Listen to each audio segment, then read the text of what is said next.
Hello दोस्तों, नमस्कार। कैसे हैं आप सब? आई होप कि आप सब अच्छे होंगे, खूब बढ़िया से मन लगाकर पढ़ाई कर रहे होंगे। तो आज हम लोग प्रश्न हल करेंगे हिंदी साहित्य का, और यहाँ भी व्याकरण भी है और वाक्यांश भी है। सभी को मिला जुला मैंने प्रश्न रखा हुआ है ताकि आप लोगों को परीक्षा में कोई भी प्रश्न छूट कर ना जा पाए। तो चलिए आज के सेशन को चालू करते हैं। बिल्कुल टाइम वेस्ट नहीं करेंगे, केवल A to Z प्रश्न के उत्तर ही सीधे सीधे आप लोगों को मिलेंगे सीधे। तो एक से बढ़कर एक प्रश्न रखा हुआ है। तो चलिए आज के सेशन को चालू करते हैं। आज हम लोग पढ़ेंगे क्या? मुहावरा। पहले मुहावरा को देखते हैं। मुहावरे में है, पहला ही प्रश्न है, बहुत ही इम्पॉर्टेंट है। कंधे से कंधा मिलाकर चलना। एक वीडियो में पूरे मुहावरे, कठिन से कठिन शब्द हैं, आप लोगों को यहीं से मिल जाने हैं। कौन सा है? पहला, कंधे से कंधे मिलाकर चलना होता है कि क्या बराबर चलने को क्या कहेंगे? एक दूसरे के साथ देना। यही होता है कि कहते हैं ना, कंधे से कंधे हम मिलाकर चल रहे हैं तो एक दूसरे का साथ दे रहे हैं, एक दूसरे का साथ देना होता है। अगला है, भारतीय स्वतंत्रता संग्राम में हिंदू मुसलमान कंधे से कंधा मिलाकर चले तभी तो सफलता मिली थी। इसका मतलब यही है। इसका पूरा अर्थ भी है आप लोगों को कि तब कि कभी कोई भी प्रश्न छूटेगा नहीं। तो अच्छे से समझ लेंगे अगर पूरा, तो आप लोगों का कोई भी प्रश्न छूट कर नहीं जा पाएगा। अगला है, अंगारे उगलना। अंगारे उगलना का अर्थ क्या होता है? जली कटी सुनाना। अंगारे उगलना का अर्थ होगा जली कटी सुनाना। भरी बस में इसका अर्थ देखेंगे। भरी बस में चाकू दिखाते हुए राकेश की जेब काट कर जेब कतरा जब चला गया तो राकेश ने चुपचाप देखते रहे और बस के लोगों पर क्या कहा? खूब अंगारे उगले। अर्थ समझ में आया? आगे देखते हैं। अब यहाँ पर प्रश्न देखेंगे, लोकोक्ति है ये। 1 और 1 11 होते हैं। 1 और 1 11 होते हैं। लोकोक्ति का अर्थ क्या होता है? तो कहते हैं ना, संघ में बहुत बड़ी शक्ति होती है।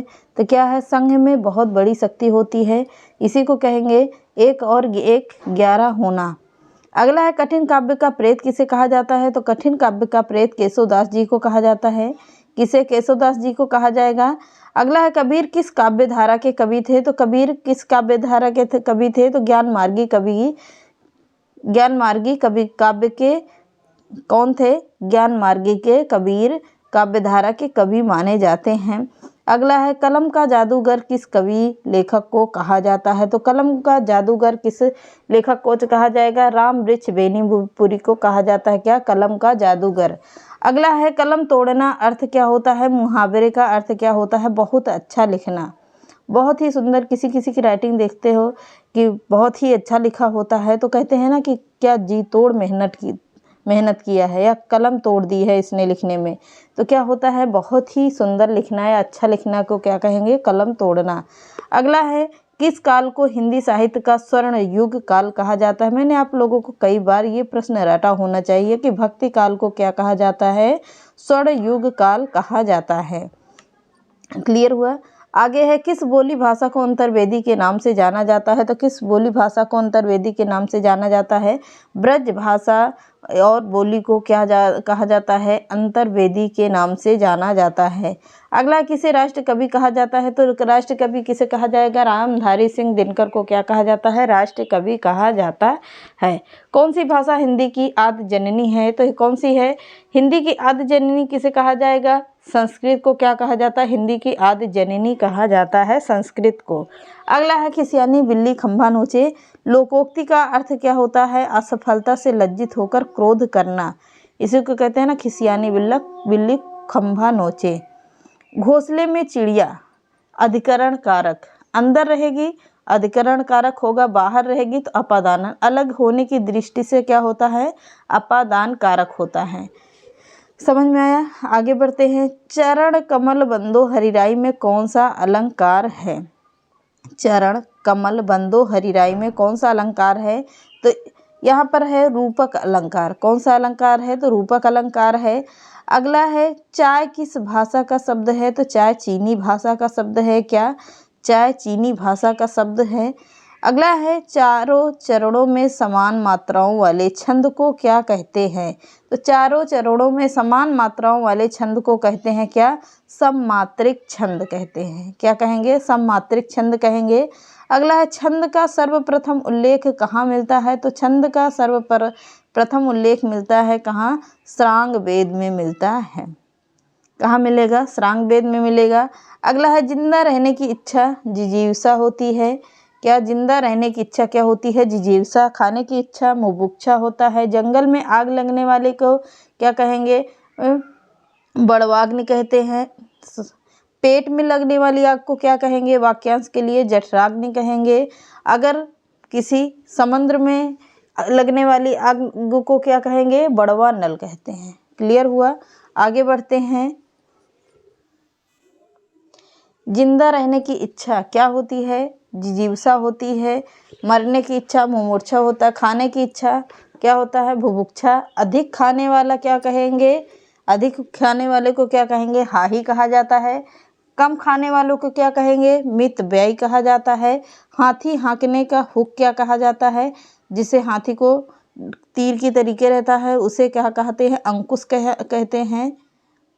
हाथी को हाँकने वाला जो महावत बैठा हो उसे क्या कहेंगे, महावत कहेंगे। हाथी के बच्चे को क्या कहा जाता है, कलभ कहा जाता है।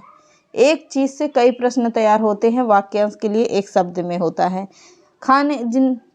अगला, जिसकी पत्नी गुजर गई हो उसके लिए एक वाक्यांश क्या होता है, विधुर होता है। क्या होगा, विधुर होता है। जो पत्नी क्या होती है, विधवा हो जाती है, जिसकी पत्नी विधवा हो गई हो उसे क्या कहेंगे, औरत जो समझिए कि जो औरत विधवा हो जाती है उसे विधवा ही कहा जाता है। अगर किसी स्त्री को तुरंत बच्चा पैदा हुआ होगा तो उसे क्या कहेंगे, प्रसूता कहा जाता है। क्लियर हुआ।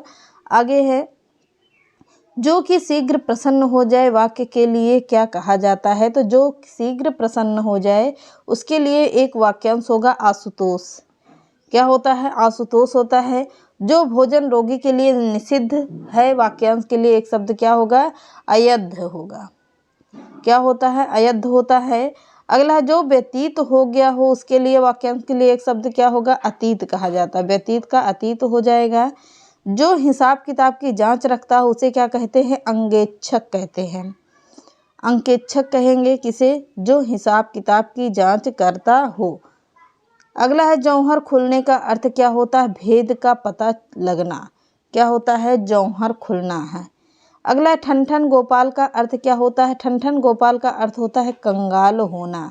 ठनठन गोपाल का अर्थ होता है। अगला है, तरन तरुजा तट तमाल तरुवर बहुछाए में कौन सा अलंकार है। फिर से देखिएगा, तरन तरुजा तट तमाल तरुवर बहुछाए में कौन सा अलंकार होता है। तो कौन सा होगा, अनुप्रास अलंकार होता है। अगला है, तिनके की ओट में पहाड़। लोकोक्ति का अर्थ क्या होता है कि तिनके की ओट में पहाड़। इसका अर्थ क्या होगा, छोटी चीज के पीछे बड़े रहस्य का छिपा होना क्या होता है, तिनके की ओट में पहाड़ अर्थ होता है। त्रिपुरा राज्य की भाषा क्या है। तो त्रिपुरा राज्य की राज्य भाषा है बांग्ला। कौन सी भाषा होगी, बांग्ला भाषा होती है। अब यहाँ से आप लोगों को सभी प्रश्न उपन्यास के मिलेंगे। सभी प्रश्न उपन्यास के मिलेंगे, जो ज़्यादातर रागे रागों के भी हैं, सभी के मिला जुला कर हैं।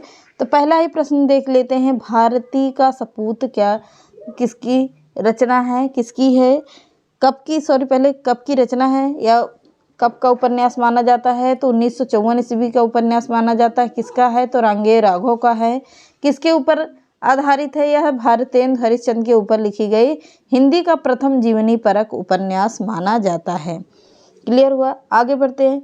रत्ना की बात 1957 ईस्वी में हुई थी। कौन सी रचना हुई है, रत्ना की बात 1957 ईस्वी की। यह है जीवनी परक है। ये किसका है, रांगे राघव का है। किसके आधार पर है, तो तुलसीदास के जीवन पर आधारित यह रचना है।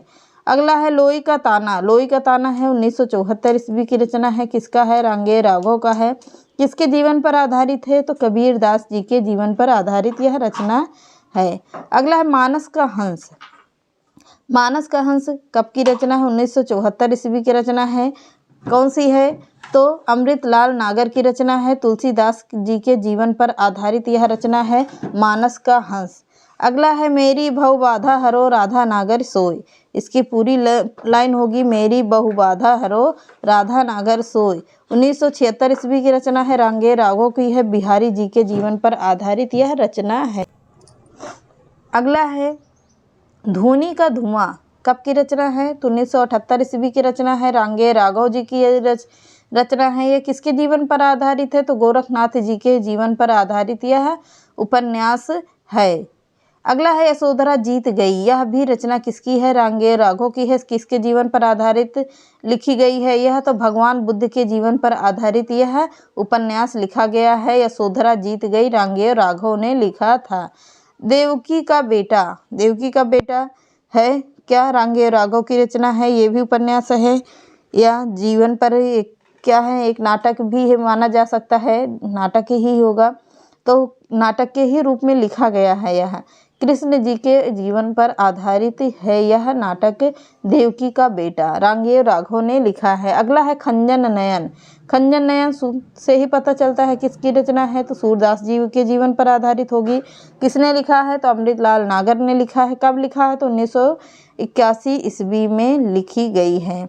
अगला पहला गिरमिटिया कब का है? तो 1999 ईस्वी की रचना है। यह गिरिराज किशोर ने लिखा है। किसके जीवन पर आधारित है? तो यह गांधी जी के जीवन पर आधारित है। अगला सूत्रधार 2003 ईस्वी की रचना है। संजीव ने लिखा है। किसके जीवन पर है? तो यह भिखारी दास जी के जीवन पर आधारित है। यह उपन्यास सूत्रधार। अगला है तोड़ो कारा तोड़ो 2004 ईस्वी की रचना है। यह है नरेंद्र कोहली ने लिखा है। किसके जीवन पर आधारित है? तो विवेकानंद जी के जीवन पर आधारित है। अगला है सनातन पुरुष किसकी रचना है? तो यह है राजेंद्र भटनागर की रचना है। महर्षि अरविंद ने लिखा है। अगला है युग पुरुष अम्बेडकर जी की रचना है। राजेंद्र भटनागर ने लिखा है। युग पुरुष अम्बेडकर। चलिए, अब यह प्रश्न आप लोगों को बहुत ही इम्पॉर्टेंट है, तो इसको फटाफट से नोट कर लेना और नोट करके बढ़िया से याद कर लेना। आप लोगों की परीक्षा की दृष्टि से बहुत ही इम्पॉर्टेंट प्रश्न है ये। तो चलिए मिलते हैं नेक्स्ट क्लास में। चैनल पसंद आता तो लाइक, सब्सक्राइब एंड शेयर कर दीजिएगा। नमस्कार।